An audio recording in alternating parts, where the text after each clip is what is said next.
Қайырлы күн. Бүгінгі күн халықаралық дүниежүзілік денсаулық сақтау күні деп есептеледі. Ең бірінші ұсыныс денсаулығыңыз мол болсын. Сол денсаулығыңыз мол болу үшін уақытылы дәрігерге келіп кеңес алып жүріңіздер. Совет от лор-врача.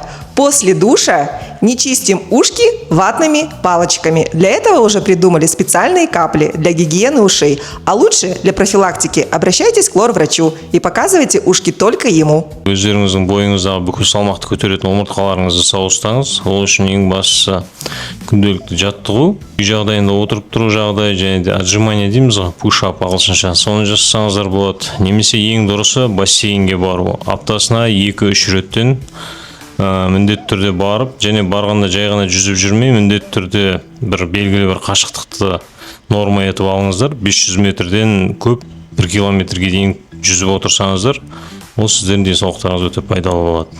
Движение – это основа качественной жизни. Двигайтесь, высыпайтесь, правильно питайтесь, снижайте стресс и проходите профилактику. Пейте побольше воды, ведь вода – это жизнь. Так как сегодня Всемирный день здоровья, вот вам простой совет, чтобы оставаться здоровым, регулярно, ежегодно себе на день рождения дарите чекапу, обследование. Спасибо, будьте здоровы. Тұрақты медициналық тексерулер мықты денсаулықтың кепілі. Соған байланысты жыл сайынғы чекап өтіп тұрыңыздар. Электрокардиограмма, УЗИ сердца және кардиологтың кеңесі.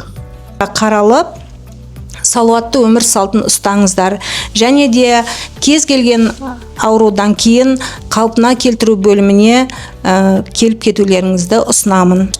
В наше цифровое время нужно беречь глаза, потому что время это очень много заболеваний, которые относятся к глазных, которые относятся к категории болезней цивилизации. Поэтому хочу сказать, что это есть.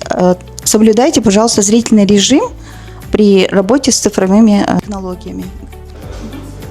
Совет от врача-мамолога. Регулярно проходите профилактические осмотры. Болезни всегда легче предупредить, чем вылечить. Денсаулық сақтау күніне орай сіздерге айтатын тілегім тыныш. Біріншіден тойып тамақ жемеңіздер. Таңертеңгі асты өзіңіз ішіңіз, түскі асты тойып жеуіңіз, кешкі асты жауыңызға беріңіз. Дендеріңіз сау болсын.